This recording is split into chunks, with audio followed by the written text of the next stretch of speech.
ले रखा है, किसी ने कुछ ले रखा है, हालेलुया हालेलुया। और पता नहीं क्या कर रहे थे, तो मैं चला गया। मैंने भाई क्या करवा रहे, करे चंगाई प्रार्थना सभा होती है, ऐसे ऐसे होती है। तो मैंने कहा हम आपका समर्थन करते हैं, ईसा मसीह की जय जयकार होनी चाहिए। लेकिन इसके बाद थोड़ी देर के लिए हनुमान चालीसा का पाठ भी करेंगे। वो पादरी बिदक गया भैया, क्योंकि वो चाहता ही नहीं था हनुमान चालीसा हो। अगर हनुमान चालीसा होगी तो वो सशक्त हो जाएगा। दोस्तों आज की इस वीडियो में न्यूज़ नेशन से हमारे पास में एक वीडियो निकल कर आया है, जो कि मैं आप लोगों को दिखाना चाहता हूं। आप लोग जानते हैं कि ईसाई लोगों को किस तरीके। नमस्कार भाई भूणी मैंने प्रभु जीशु कृष्ण नाम आपण मानक मु समस्त को स्वागत करे। प्रिय प्रभु को लोक मैंने सही न्यूज लेसन से जो बाबा कहउछंती अनेक से लोक मानक भी बुलाउछंती, बहुत भ्रांत कथा कहि कि ए प्रकार बुलाउछंती। से पुनी अनेक चर्च आ गृह रे गले अनेक ए प्रकार आउ ताहांको ए प्रकार सभा रखितिले। से समय जाय कि ए प्रकार कहि देउछि जे आउ ताहांको से जतिकी आउ न्यूज स्टेशन जाय कि ए व्यक्ति आउ एमिति बुलाउछि। अनेक ख्रीष्ट विरोध को ए प्रकार बुलाउछि, ख्रीष्ट लोक मानक ए प्रकार बुलाई कि ए प्रकार मारापिटा करबा पई ए व्यक्ति ए बाबा व्यक्तिटिए एही व्यक्तिटे कोन करूछि, ख्रीष्ट निकट को विरोध करूछि। से कहूछि मु से स्थान को गले आउ के गिटार धरितिले, हालेलुया हालेलुया करूतिले। आउ ए प्रकार से व्यक्ति कहूछि। जेते बेले से स्थान को ए व्यक्ति गला, ए व्यक्ति जीवा निमंते से कोन कहला काहे के हालेलुया हालेलुया कहछो, काहे के प्रकार आउ सेवा करूछे प्रकार से ए व्यक्ति कहिले। कहबा निमंते आ से पास्टर कहले पुनी आमे आकु भी हालेलुया हालेलुया कहछु, आउ हनुमान को भी आमे पूजा करी। जो प्रभु को लोक माने एते आ मूर्खम्य कथा, एते मिथ्य कथा गुड़िक सही आउ बाबा कहउछंती। एमिति ख्रीष्ट निकट को बुलाउछंती। अनेक ख्रीष्ट विरोध प्रकार विरोध करूछंती जे से माननको मूर्ख बोले भाबुछंती, किंतु निजर मूर्ख लुचै कि ए प्रकार सही बाबा व्यक्तिटिए आ ख्रीष्ट निकट को विरोध करूछि। ए प्रकार से व्यक्ति अनेक ख्रीष्ट आउ जतिकी सभा चलुतिला ए प्रकार सुस्थ आउ सभा गुड़िक रखितिले, से सभा गुड़िक जाइकी ए प्रकार आउ से कथा गुड़िक कहछि। किंतु ए प्रकार से बुलाउछि। अनेक लोक माने बंड शिक्षक माने प्रकार बुलांती, ताहांको कथा केबे सुनंतु नाही। आउ ए व्यक्ति पूरा मिथ्य कथा कहइबो, ए व्यक्ति पूरा मिछ कथा गुड़िक कहइबो, सेति पय ताहांकर कथा सुनंतु नाही। आउ से माने निजर आउ जो आउ प्रत्येक सही अंधविश्वास को बढ़ाइबा पय चेष्टा करूचंती। से प्रत्येक अंधविश्वास माने उड़ी जिबे, से माने वायु परि से माने उड़ी जिबे। ईश्वरंकर वाक्य कहे आपण माने सेमिति लोक माननको पई सावधान रहंतु और जागृत तांतु। एमिति लोक माने बुलाइबे, एमिति लोक माने प्रकृत से दुष्ट आत्मा अटंती। आउ एमिति लोक माने आउ ख्रीष्ट लोक माननको ए प्रकारे बुलांती, ए प्रकारे मिठा कथा कहिबे। सेति पई ए व्यक्ति किछि ही कहिनी से स्थान को जाई कि आउ ए व्यक्ति ए प्रकारे आउ कहउछि। प्रिय प्रभु को लोक माने जदि ए प्रकार काहे कि कहउछि, से आउ ख्रीष्ट विरोध करूछि, सेता पई से व्यक्ति ए प्रकारे कहउछि।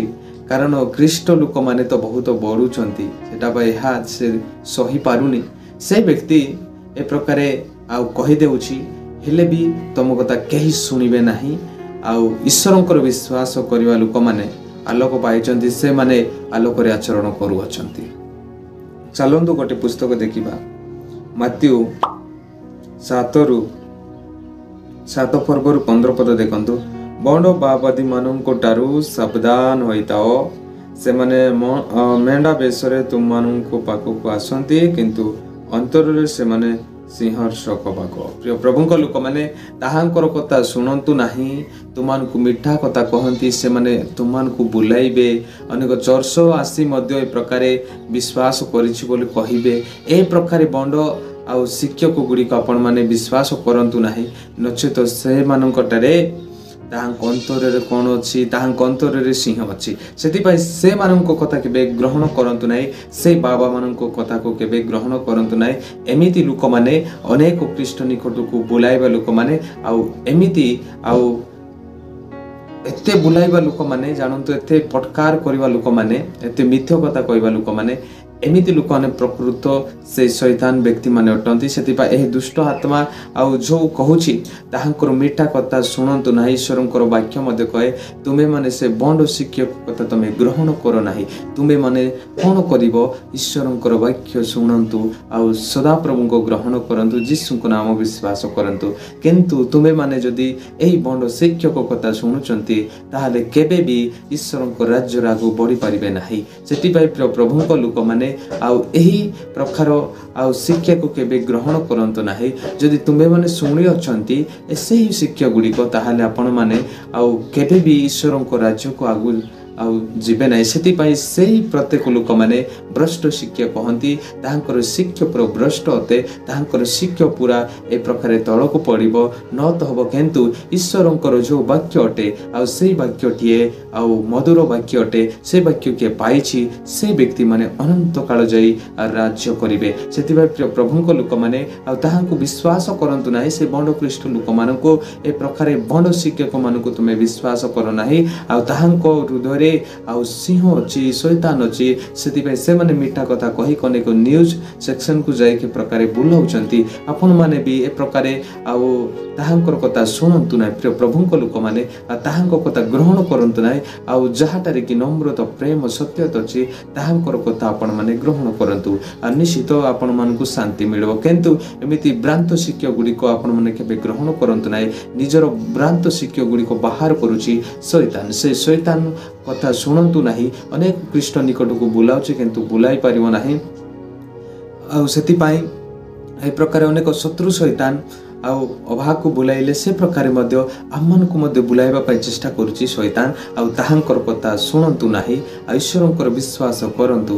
ଆଉ କେହି ବି ଆଉ ଏ ଜଗତରେ ନାହାନ୍ତି, ଆଉ କେହି ବି ଆଉ ଏ ପ୍ରକାର ଦେବତା ଉଦ୍ଧାର କରିବା ଲୋକ ନାହାନ୍ତି। ଆଉ ଯୀଶୁ କେବଳ ଆପଣଙ୍କୁ ଉଦ୍ଧାର କରିବା ଲୋକ ଅଛନ୍ତି। ସେଥିପାଇଁ ଆପଣମାନେ କ'ଣ କରିବେ, ସେଇ ଶିକ୍ଷାକୁ ଗ୍ରହଣ କରନ୍ତୁ ନାହିଁ। ପ୍ରିୟ ପ୍ରଭୁଙ୍କ ଲୋକମାନେ, ହନୁମାନଙ୍କୁ କେହି ବି ଶକ୍ତିଶାଳୀ ନାହାନ୍ତି, କେହି ବି ଜୀବିତ ନାହାନ୍ତି, ସମସ୍ତେ ମୃତ୍ୟୁ ଦେହ ଅଟନ୍ତି। ଆଉ ପ୍ରିୟ ପ୍ରଭୁଙ୍କ ଲୋକମାନେ, ଆପଣମାନେ ଯୀଶୁଙ୍କର ବିଶ୍ୱାସ କରନ୍ତୁ, ସେ ହିଁ ଆମମାନଙ୍କର ଜୀବିତ ଅଟନ୍ତି। ଆଉ ତାହାଙ୍କୁ କିଏ ପାଇଛି ସେ ନମ୍ରତା ଜୀବନ ପାଇଛି। ସେଥିପାଇଁ ଆଉ ଯଦି ଆପଣମାନେ ସେହି କଥା ଧରିକି ଆଉ ପ୍ରଭୁଙ୍କଠାରେ ବିଶ୍ୱାସ ବଢ଼ୁନି, ଆଉ ତାହେଲେ ଆପଣମାନେ କେବେ ବି ଈଶ୍ୱରଙ୍କୁ ପାଇପାରିବେ ନାହିଁ। ଆଉ ସେଥିପାଇଁ ତୁମେମାନେ କ'ଣ କରିବ, ଈଶ୍ୱରଙ୍କର ବାକ୍ୟ ଗ୍ରହଣ କର। ଆଉ ତୁମେମାନେ ଈଶ୍ୱରଙ୍କର ବାକ୍ୟ ଯେପରି ଆଗକୁ ନେବ, ଈଶ୍ୱରଙ୍କର ବାକ୍ୟ ଯେପରି ବିଶ୍ୱାସ ସହିତ ରହିବ, ସେଥିପାଇଁ ତୁମେମାନେ ତାହାଙ୍କର କଥା ନ ଶୁଣି ଈଶ୍ୱରଙ୍କର ବାକ୍ୟ ତୁମେମାନେ ଶୁଣିବା ଆବଶ୍ୟକ। ଈଶ୍ୱରଙ୍କ ବାକ୍ୟ ତୁମେମାନେ ବୁଝିବା ଆବଶ୍ୟକ। ତୁମେମାନେ ସେହି ଆଉ ବିଷୟକୁ ନ ଶୁଣି ଈଶ୍ୱରଙ୍କର ଯେଉଁ ଆଉ କୀର୍ତ୍ତନ, ଈଶ୍ୱରଙ୍କର ଯେଉଁ ଆଉ ପ୍ରତ୍ୟେକ ବାକ୍ୟରେ ଆପଣମାନେ ମନ ଦିଅନ୍ତୁ, ତାହେଲେ ଆପଣମାନଙ୍କୁ ସଦାପ୍ରଭୁ ନିଶ୍ଚିତ ଉଦ୍ଧାର କରିକି ସ୍ୱର୍ଗ ରାଜ୍ୟରେ ନେବେ। ଆଉ ସେଥିପାଇଁ ଏମିତି ଅନେକ ବୁଲାଇବା ଲୋକମାନେ ଶୈତାନ ପୀଡ଼ିତ ଅଛନ୍ତି, ସେମାନେ ପ୍ରତ୍ୟେକ ଶୈତାନ ଅଛନ୍ତି। ସେ ଶୈତାନଟାରେ ଆଉ ଦୂରେଇ ରୁହନ୍ତୁ। ଆଉ ଅନେକ ଲୋକମାନେ ଏମିତି ଗ୍ରାସ କରିବା ପାଇଁ ମାନେ ଶତ୍ରୁ ଶୈତାନ ଆସୁଅଛି।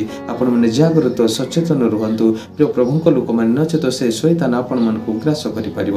ସେଥିପାଇଁ ସେହି ଆଉ ବାବା ଗୁଡ଼ିକ କଥା ବିଶ୍ୱାସ କରନ୍ତୁ ନାହିଁ।